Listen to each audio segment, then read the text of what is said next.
Praise Lord. പുറപ്പാട് പുസ്തകം 29 അധ്യായം 1 മുതൽ 46 വരെയുള്ള തിരുവചന വേദഭാഗങ്ങൾ. അവർ എനിക്ക് പുരോഹിത ശുശ്രൂഷ ചെയ്യുവാൻ അവരെ ശുദ്ധീകരിക്കേണ്ടതിന് നീ അവർക്ക് ചെയ്യേണ്ടത് എന്തെന്നാൽ, ഒരു കാളക്കിടാവിനെയും ഊനമില്ലാത്ത 2 ആട്ടുകൊറ്റനെയും പുളിപ്പില്ലാത്ത അപ്പവും എണ്ണ ചേർത്ത പുളിപ്പില്ലാത്ത ദോശകളും എണ്ണ പുരട്ടിയ പുളിപ്പില്ലാത്ത വടകളും എടുക്കണം. കോതമ്പ് മാവുകൊണ്ട് അവ ഉണ്ടാക്കണം. അവ ഒരു കുട്ടയിൽ വെച്ച് കാളയോടും 2 ആട്ടുകൊറ്റനോടും കൂടെ കുട്ടയിൽ കൊണ്ടുവരണം. അഹരോനെയും അവൻ്റെ പുത്രന്മാരെയും സമാഗമന കൂടാരത്തിൻ്റെ വാതിൽക്കൽ വരുത്തി വെള്ളം കൊണ്ട് കഴുകണം. പിന്നെ വസ്ത്രമെടുത്ത് അഹരോനെ ഉള്ളങ്കിയും ഏഫോദിൻ്റെ അങ്കിയും ഏഫോദും പതക്കവും ധരിപ്പിച്ച് അവൻ്റെ അരയ്ക്ക് ഏഫോദിൻ്റെ നടുക്കെട്ട് കെട്ടണം. അവൻ്റെ തലയിൽ മുടി വെച്ച് വിശുദ്ധ പട്ടം മുടിമേൽ വയ്ക്കണം. പിന്നെ അഭിഷേക തൈലമെടുത്ത് തലയിലൊഴിച്ച് അവനെ അഭിഷേകം ചെയ്യണം. അവൻ്റെ പുത്രന്മാരെയും കൊണ്ടുവന്ന് അങ്കി ധരിപ്പിക്കണം. അഹരോൻ്റെയും പുത്രന്മാരുടെയും അരയ്ക്ക് നടുക്കെട്ട് കെട്ടി അവർക്ക് തലപ്പാവ് വയ്ക്കണം. പൗരോഹിത്യം അവർക്ക് നിത്യാവകാശമായിരിക്കണം. പിന്നെ നീ അഹരോനും അവൻ്റെ പുത്രന്മാർക്കും കരപൂരണം ചെയ്യണം. നീ കാളയെ സമാഗമന കൂടാരത്തിൻ്റെ കരപൂരണയാഗത്തിൻ്റെ മാംസത്തിലും അപ്പത്തിലും വല്ലതും പ്രഭാതകാലം വരെ ശേഷിച്ചിരുന്നാൽ ആ ശേഷിപ്പ് തീയിലിട്ട് ചുട്ടുകളയണം. അത് വിശുദ്ധമാകൊണ്ട് തിന്നരുത്. അങ്ങനെ ഞാൻ നിന്നോട് കൽപ്പിച്ചതുപോലെയൊക്കെയും നീ അഹരോനും അവൻ്റെ പുത്രന്മാർക്കും ചെയ്യണം. 7 ദിവസം അവർക്ക് കരപൂരണം ചെയ്യണം. പ്രായശ്ചിത്തത്തിനായി ദിവസേന ഓരോ കാളയെ പാപയാഗമായിട്ട് അർപ്പിക്കണം. യാഗപീഠത്തിനും പ്രായശ്ചിത്തം കഴിച്ച് പാപശുദ്ധി വരുത്തുകയും അതിനെ ശുദ്ധീകരിക്കേണ്ടതിന് അഭിഷേകം ചെയ്യുകയും വേണം. 7 ദിവസം നീ യാഗപീഠത്തിനായി പ്രായശ്ചിത്തം കഴിച്ച് അതിനെ ശുദ്ധീകരിക്കണം. യാഗപീഠം അതിവിശുദ്ധമായിരിക്കണം. യാഗപീഠത്തെ തൊടുന്നവനൊക്കെയും വിശുദ്ധനായിരിക്കണം. യാഗപീഠത്തിന്മേൽ അർപ്പിക്കേണ്ടത് എന്തെന്നാൽ, ദിവസം തോറും നിരന്തരം 1 വയസ്സു പ്രായമുള്ള 2 ആട്ടിൻകുട്ടി. ഒരു ആട്ടിൻകുട്ടിയെ രാവിലെ അർപ്പിക്കണം, മറ്റേ ആട്ടിൻകുട്ടിയെ വൈകുന്നേരത്ത് അർപ്പിക്കണം. ഇടിച്ചെടുത്ത കാൽഹീൻ എണ്ണ പകർന്നിരിക്കുന്ന ഒരു ഇടങ്ങഴി നേരിയ മാവും പാനീയയാഗമായി കാൽഹീൻ വീഞ്ഞും ആട്ടിൻകുട്ടിയോടുകൂടെ അർപ്പിക്കണം. മറ്റേ ആട്ടിൻകുട്ടിയെ രാവിലത്തെ ഭോജനയാഗത്തിനും അതിൻ്റെ പാനീയയാഗത്തിനും ഒത്തവണ്ണം ഒരുക്കി സൗരഭ്യവാസനയായി യഹോവയുടെ സന്നിധിയിൽ നീരാജനാർപ്പണമായി നീരാജനം ചെയ്യണം. അത് നിന്റെ ഓഹരിയായിരിക്കും. അഹരോൻ്റെയും അവൻ്റെ പുത്രന്മാരുടെയും കരപൂരണത്തിനുള്ള ആട്ടുകൊറ്റൻ്റെ നീരാജനവും ഉദർച്ചയുമായി നീരാജനാർപ്പണമായ നെഞ്ചും ഉദർച്ചാർപ്പണമായ കൈക്കുറകും നീ ശുദ്ധീകരിക്കണം. അത് ഉദർച്ചാർപ്പണമാകൊണ്ട് ഇസ്രയേൽ മക്കളുടെ പക്കൽ നിന്ന് നിത്യാവകാശമായിട്ട് അഹരോനും അവൻ്റെ പുത്രന്മാർക്കും ഉള്ളതായിരിക്കണം. അത് ഇസ്രയേൽ മക്കൾ അർപ്പിക്കുന്ന സമാധാന യാഗത്തിൻ്റെ ഉദർച്ചാർപ്പണമായി യഹോവയ്ക്കുള്ള ഉദർച്ചാർപ്പണം തന്നെ ആയിരിക്കണം. അഹരോൻ്റെ വിശുദ്ധ വസ്ത്രം അവൻ്റെ ശേഷം അവൻ്റെ പുത്രന്മാർക്കുള്ളതാകണം. അത് ധരിച്ച് അവർ അഭിഷേകവും കരപൂരണവും പ്രാപിക്കണം.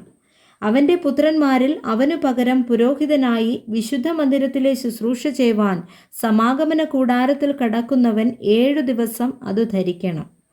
കരപൂരണത്തിൻ്റെ ആട്ടുകൊറ്റനെ എടുത്ത് അതിൻ്റെ മാംസം വിശുദ്ധമായൊരു സ്ഥലത്ത് വെച്ച് പാകം ചെയ്യണം. ആട്ടുകൊറ്റൻ്റെ മാംസവും കുട്ടയിലുള്ള അപ്പവും അഹരോനും അവൻ്റെ പുത്രന്മാരും സമാഗമന കൂടാരത്തിൻ്റെ വാതിൽക്കൽ വെച്ച് തിന്നണം. അവരുടെ കരപൂരണത്തിനും വിശുദ്ധീകരണത്തിനും വേണ്ടി പ്രായശ്ചിത്തം കഴിക്കുന്ന വസ്തുക്കളെ അവർ തിന്നണം. അവ വിശുദ്ധമായിരിക്കിയാൽ അന്യൻ തിന്നരുത്. കുറെ എടുത്ത് അഹരോൻ്റെ വലത്തെ കാതിനും അവൻ്റെ പുത്രന്മാരുടെ വലത്തെ കാതിനും അവരുടെ വലത്തെ കൈയുടെ പെരുവിരലിനും വലത്തെ കാലിൻ്റെ പെരുവിരലിനും പുരട്ടി രക്തം യാഗപീഠത്തിന്മേൽ ചുറ്റും തളിക്കണം.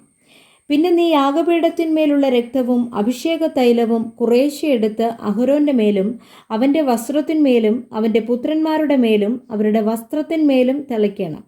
ഇങ്ങനെ അവനും അവൻ്റെ വസ്ത്രവും അവൻ്റെ പുത്രന്മാരും അവരുടെ വസ്ത്രവും ശുദ്ധീകരിക്കപ്പെടും.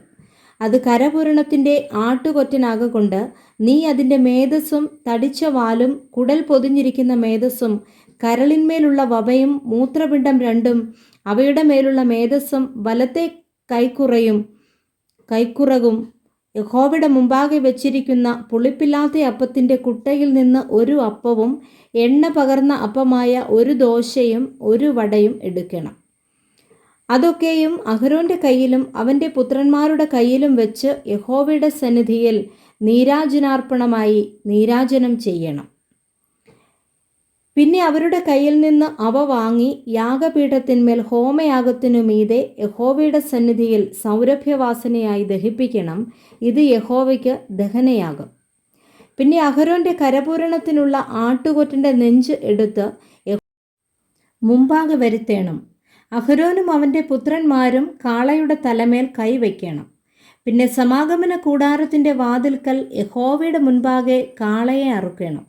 കാളയുടെ രക്തം കുറെ എടുത്ത് നിന്റെ വിരൽ കൊണ്ട് യാഗപീഠത്തിൻ്റെ കൊമ്പുകളിന്മേൽ പുരട്ടി ശേഷമുള്ള രക്തമൊക്കെയും യാഗപീഠത്തിൻ്റെ ചുവട്ടിലൊഴിക്കണം. കുടൽ പൊതിഞ്ഞിരിക്കുന്ന മേധസ്സൊക്കെയും കരളിന്മേലുള്ള വപയും മൂത്രപിണ്ഡം രണ്ടും അവയുടെ മേലുള്ള മേധസ്സും എടുത്ത് യാഗപീഠത്തിന്മേൽ വെച്ച് ദഹിപ്പിക്കണം.